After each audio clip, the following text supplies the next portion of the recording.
మీ జీవితంలో ఎవరైతే శత్రువులు మిమ్మల్ని ఎంత టార్చర్ చేశారో, మిమ్మల్ని ఎంత ఇబ్బంది పెట్టారో, అటువంటి శత్రువులు ఎవరైనా సరే మీరు క్షమాపణ భిక్ష పెట్టితేనే తప్ప వాళ్ళు ఆ యొక్క శిక్ష నుండి బయటపడే అవకాశం అనేది లేకుండా ఉండే ఒక పవర్ఫుల్ గల అఘోరి తాంత్రిక మంత్రాన్ని, అదేవిధంగా పద్ధతిని ఈరోజు మీకు నేను తెలియజేస్తున్నాను అనమాట. ఇది ఒక ఓగడ అఘోరి తాంత్రిక పద్ధతిలో ఉండిద్ది అన్నమాట. ఇది అంతకుముందు మీకు ఓగడ ఘోర సాధన అనేది ఏ విధంగా ఉండిద్దని ఒక వీడియోస్ మీకు తెలియజేశాను. అటువంటి సాధనలోకి సంబంధించిన ఒక పవర్ఫుల్గా శత్రునాశన మంత్రం అన్నమాట ఇది. అయితే ఈ యొక్క మంత్రం అనేది మనం ఏ విధంగా ఒక వ్యక్తి పైన ఉపయోగించాలి అనే దాని గురించి మీకు నేను ఒక క్లారిటీగా తెలియజేసే ముందు, ఎవరైనా సరే కొత్త వాళ్ళు ఈ వీడియో చూస్తూ ఉంటే మన ఛానల్ని సబ్స్క్రైబ్ చేసి లైక్ చేసి షేర్ చేయండి అన్నమాట. ఒక మనిషి జీవితంలో మంచి ఎంత అయితే ఉండిద్దో చెడు కూడా అంతే ఉండిద్ది అన్నమాట. మిత్రులు ఎంతమంది అయితే ఉంటారో శత్రువులు కూడా అంతే మంది ఉంటారన్నమాట. అయితే ఇటువంటి పరిస్థితుల్లో శత్రువు రాసిన మంత్రం గురించి కానీ, లేకపోతే మా శత్రువులు మా మీద విపరీతంగా కష్టం లాంటిది బట్టి మమ్మల్ని విపరీత టార్చర్ చేస్తున్నారు, మా కుటుంబాన్ని ధ్వంసం చేస్తున్నారు. వినడానికి విచిత్రంగా ఉండే మంత్రం, చెప్పుకోవడానికి చండాలంగా ఉండే మంత్రం అన్నమాట. అటువంటి మంత్రాన్ని ఈరోజు మీకు నేను తెలియజేస్తున్నాను. ఎందుకంటే ఇది ఓగడ అఘోరాకి సంబంధించింది కాబట్టి ఇటువంటి మంత్రతంత్రాలు అనేవి అవి విచిత్రంగానే ఉంటాయి అన్నమాట. మీ జీవితంలో ఎవరైతే శత్రువులు మిమ్మల్ని తలదించేలా చేశారో, ఎవరైతే మిమ్మల్ని అనేక రకాలుగా టార్చర్ చేశారో, ఎవరైతే మిమ్మల్ని రోడ్డుకి లాగారో, అటువంటి వాళ్ళు ఎవరైనా సరే, అంటే నేను ఒకదానికని దీనికని చెప్పనండి. ఎందుకంటే మీకున్న సమస్యను బట్టి, మీకున్న మంచి కానీ చెడు కానీ, మీరు వాళ్ళకి మంచి చేశారో నాకు తెలియదు, లేకపోతే చెడు చేశారో నాకు తెలియదు. అటువంటి సమయంలో మీకు శత్రువులు అనేవాళ్ళు ఏర్పడి ఉంటే, ఆ యొక్క శత్రువుల నుండి మీకు విముక్తి కావాలి, మేము భరించలేకపోతున్నాము, ఉద్యోగ రీతి కానీ, వ్యాపార రీతి కానీ, లేకపోతే ఇంటి చుట్టుపక్కల వాళ్ళు కానీ మమ్మల్ని అనేక రకాల టార్చర్ చేస్తున్నారు అనుకుంటున్న వాళ్ళు ఎవరైతే ఉన్నారో అటువంటి వాళ్ళు ఈ యొక్క ప్రయోగం అనేది చేసుకోవచ్చు అనమాట. ఇటువంటి ప్రయోగాలు ఎవరైతే చేయాలని అనుకుంటున్నారో ఎవరికి తెలియకుండా చేసుకోవాలి, ఎవరికి చెప్పుకోకుండా చేసుకోవాలి. ఎందుకంటే ఒక పని మనం చేస్తున్నామంటే మూడో కన్నికి తెలియకుండా చేయాలనేది పెద్దలు అని అంటారు అనమాట. చేయాలనుకుంటున్నారు 1-2 సార్లు ఆలోచించేసి చేయాలన్నమాట. అయితే ఇక్కడ ఏం చేయాలి అంటే, నల్ల ఆవు అనేది మీరు ఎక్కడైనా మీకు కనబడితే మీరు చూసుకోండి. ఆ నల్ల ఆవు అనేది పేడ వేసిద్ది అన్నమాట. పేడ అనేది కింద పడకుండా, ఆ పేడ వేసేటప్పుడు ఆ పేడని కింద పడనీయకుండా మీరు ఏదైనా బొచ్చి కానీ, లేకపోతే ఏదన్నా కవర్ కానీ పెట్టి దాని మీద వేసే విధంగా చూసుకొని మీరు ఆ యొక్క పేడను తెచ్చుకోవాలి. తెచ్చుకున్న తర్వాత మీరు ఏం చేస్తారంటే, ఆ యొక్క పేడతో మీరు 4 పిడకలు తయారు చేయాలన్నమాట. పేడతో పిడకలు తయారు చేస్తారు కదా, అటువంటి 4 పిడకలు తయారు చేసుకోవాలి. 4 పిడకలను తయారు చేసుకొని ఏం చేస్తారంటే, వాటిని బాగా ఆరబెట్టండి. బాగా ఆరబెట్టేసి ఎండబెట్టనమాట వాటిని. అవి ఎండిపోయిన తర్వాత పర్వాలేదు ఎండిపోయినాయి అనుకున్నప్పుడు ఇంకేం చేస్తారంటే, వాటి 4 తీసుకొని మీరు బయటికి వెళ్ళిపోండి. ఎవరు చూడని ప్రాంతంలోకి వెళ్ళిపోండి, ఎవరికి తెలియని ప్రాంతంలోకి వెళ్ళిపోండి. వెళ్ళిపోయిన తర్వాత ఏం చేస్తారంటే, ఆ 4 పిడకలను మీరు 2 కాళ్ళ కింద 2 పిడకలు పెట్టండి. మీ ముందు ఒక పిడక పెట్టండి, మీ వెనకాల ఒక పిడక పెట్టండి. అంటే ఇప్పుడు మనం బాత్రూమ్ కూర్చుంటే విధంగా కూర్చుంటామో ఆ విధంగా మీరు కూర్చొని ఆ కాలు కింద ఒక పిడక, ఈ కాలు కింద ఒక పిడక, మీ ముందు ఒక పిడక పెట్టండి. పెట్టి మీ వెనకాల ఒక పిడక పెట్టాలి. పిడక పెట్టి ఆ యొక్క పిడక మీద మీరు లెట్ను కూర్చోవాలి.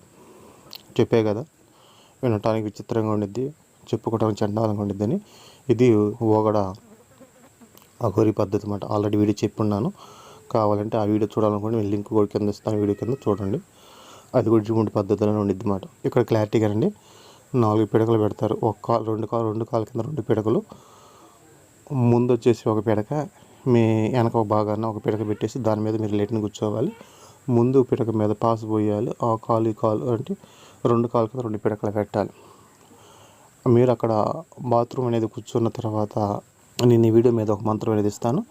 ఈ యొక్క మంత్రం చిన్న మంత్రం అన్నమాట. ఒక 5 అక్షరాలుగా ఉండిద్ది మంత్రం. ఈ యొక్క మంత్రాన్ని మీరు 1000 సార్లు జపం చేయాలి. అక్కడే కూర్చొని మీరు గట్టిగా జపం చేస్తే 6 గంటలు అయిపోయింది అన్నమాట. 1000 సార్లు జపం చేయాలన్నమాట. అంటే రుద్రాక్షమాలు ఏమైనా కావాలా, రుద్రాక్షమాలతో ఏం పర్వాలేదు, మీరు మామూలుగా మీ చేతి మీద లెక్కేసుకోవచ్చును. ఈ విధంగా వేల మీద లెక్కేసుకోవచ్చు అనమాట.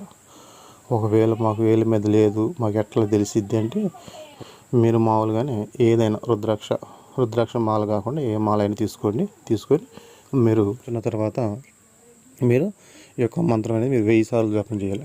అంటే ఫాస్ట్గా జపం చేయాలి. 5 అక్షరాల మంత్రమే కాబట్టి కూర్చొని మీరు 1000 సార్లు జపం చేయాలి. అంత అయిపోయింది అన్నమాట. ఎప్పుడు చేయాలి ఇది? ఆదివారం రోజు మాత్రం గుర్తుపెట్టుకోండి.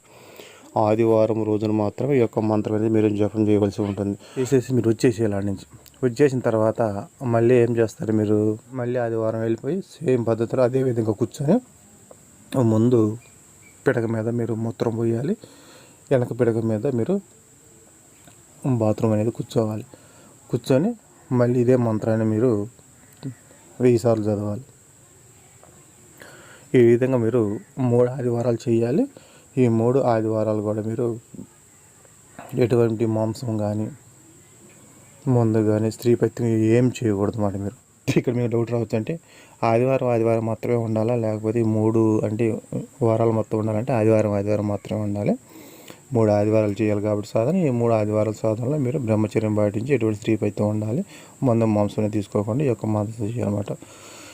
3 సార్లు 1000 లెక్కన మంత్రం చదవాలి. చదివిన తర్వాత మీరు ఏం చేస్తారంటే, అవి మీరు కూర్చున్న పిడకలు చూసారా, అవి బాగా ఆరిపోయిద్ది అన్నమాట.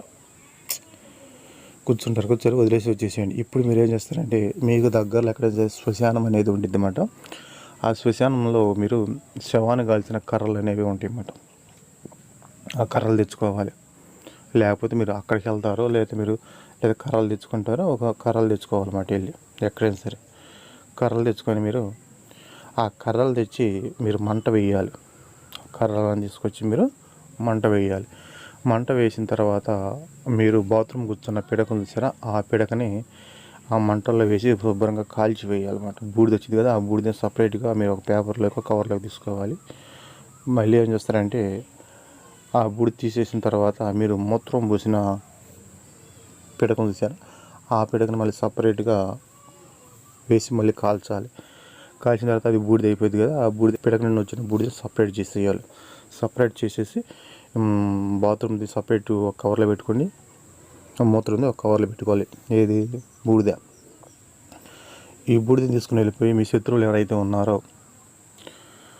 ఆ యొక్క శత్రువు ఇంట్లో కొద్దిగా చల్లితే చాలు అన్నమాట. ఏది?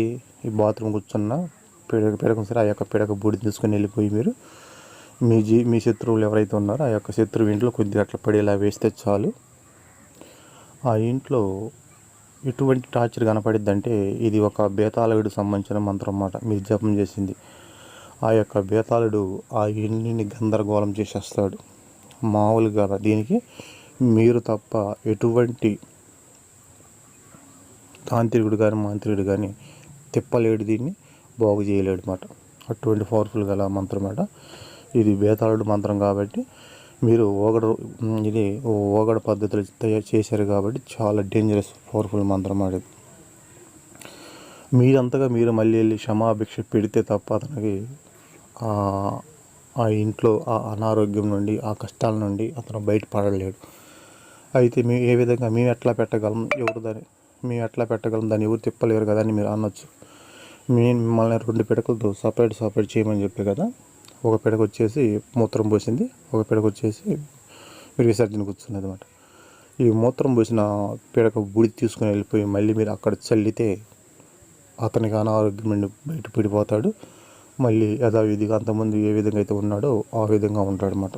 అటువంటి పవర్ఫుల్ గల మంత్రం అన్నమాట ఇది. అయితే ఇటువంటివన్నీ కూడా చేసేవాళ్ళు ఎవరికి చెప్పుకోకుండా చేసుకోవాలన్నమాట. గోడలకి చెవులు ఉంటాయి అని అనుకుంటారు కదా, చాలా జాగ్రత్తగా చేసుకోవాలి. ఎవరు తెలియకుండా చేసుకోవాలన్నమాట. అంతేగాని చిన్న విషయాలకి ఇటువంటి పనులు, ఇటువంటి వ్యవహారాలు చేశారంటే దాని కర్మ ఫలితం అనేది మామూలుగా ఉండదు అన్నమాట.